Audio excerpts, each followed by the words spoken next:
Hello and welcome everybody, Gage here from Sharp. Excited to have you with me for another episode of Sharp Knife Shop TV. In today's episode, we were asked if we could do a video on how to sand your spine and choil. So we're gonna do just that today. We've got our knife here, the Kumokage 180mm Bunka. It is a beautiful knife and the spine isn't terrible on this knife, nor is the choil, but it's certainly not as perfect as it could be. So today we're going to try to sand this down really nicely, get a nice rounded polished edge, try to get almost a mirror polish on the spine and the choil here, and we're going to need some tools to make this happen.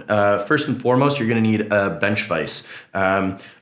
I hesitate to say that it is absolutely necessary to accomplish this job, but it certainly makes things much easier. Ideally, you have one with the rubber tips on it so you don't damage the handle or the blade at all. But any bench vise will do. If you don't have, if it's just metal, you could put some paper towel in there just to protect the knife a little bit. We will of course need various grits of sandpaper cut into these nice little strips. What we're gonna do is just kind of sand the spine with these guys. So these nice long strips are gonna make things quite a bit easier. We're gonna go through quite a lengthy progression of sandpaper today. We're gonna start at 80 grit, move to 100, 320, 400, 600, 800 grit.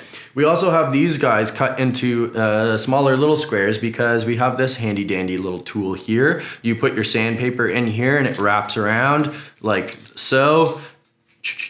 Holds it in place for you so that you can get into the choil much easier. If you don't have one of these guys, maybe we'll link this in the description below. I would assume that Ben picked this up on Amazon or something. So if you want to pick one of these guys up, we'll show you where you can get it. But it's certainly not necessary. You could just use your longer strips to do the choil. You will find you have to go a little bit slower and your sandpaper might rip more frequently, but no big deal, you'll make it through. And last but not least is a piece of, in our case, suede that we have here. If you don't have a strip of suede, you could use like an old belt or something like that. Any sort of like leather that you have kicking around will do the job. And we've also got some polishing diamond compounds here. If you have green polishing compound at home or any sort of variation of polishing compound, you could use that as well. So there's like Jeweler's Rouge, the green polishing compound, any of those will work just fine. But we've got two different grits here of diamond polishing compound that we're going to use. So without further ado, I'm going to get my knife strapped in here and we're going to get to it. Okay, so here we are with our 80 grit sandpaper.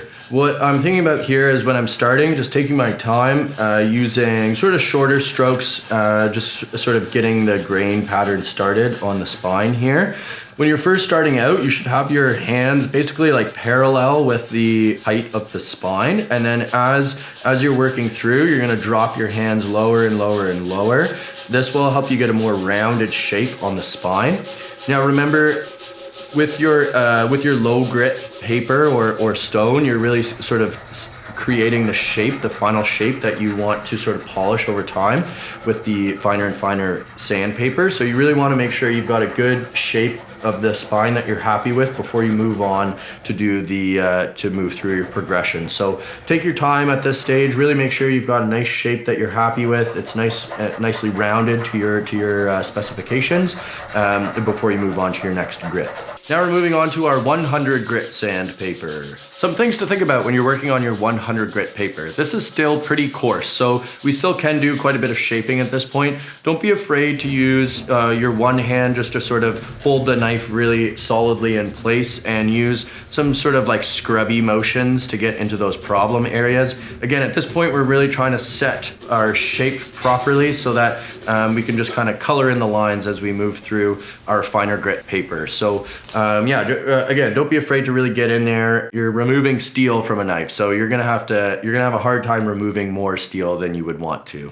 I'm pretty happy with where I'm at here after the 100 grit papers, and this is what it looks like. So we'll move on to our 320 grit paper next. Not much is changing here between the 320 and the 400. Again, I'm starting with the horizontal strokes, moving to those more linear strokes in the direction of the spine, and things are really looking good here. We're starting to get quite shiny. So here's what we look like on the 400 after finishing what we want to do, and next we'll move on to the 600.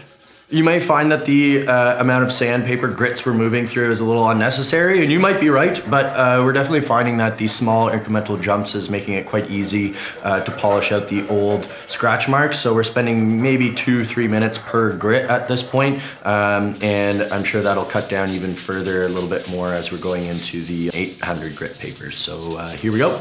When you're sharpening using a whetstone, generally you'd want to sort of lighten up on your hand pressure, but since we're trying to, polish and still kind of, in a sense, remove material from this knife, we're going to keep using pretty aggressive hand pressure as we're going through here, even into the finer grits.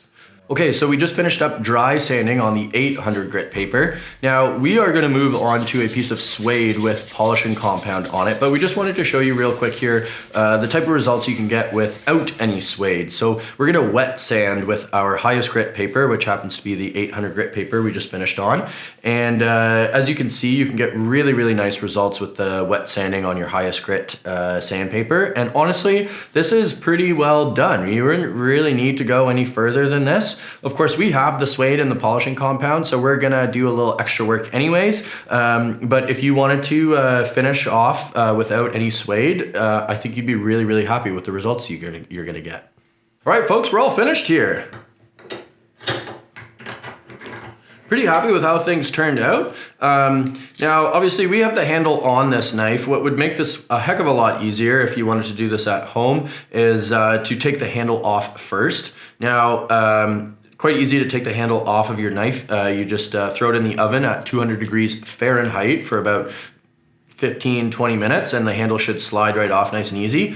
But we were able to get pretty snug into the spine here, right into the handle. We don't have any major damage done to our handle either because we taped it up before we went, and so that's great. And the knife feels just fabulous in the hand now. It didn't feel terrible before, but it certainly feels great now. We're very excited to be announcing that we'll be giving this knife away with the nice sanded spine and choil. If you'd like a chance to win this knife, make sure to... What? There's a fly on your head. Is there? If you would like a chance to win this knife, you must like this video, be subscribed to our channel, and leave us a comment down below describing why you deserve this beautifully sanded choil and spine. If you liked this video, I hope you did. Make sure to smash that like button, subscribe to our channel anyways, even if you don't want to win this knife, for more knife-related content. And until the next one, stay sharp.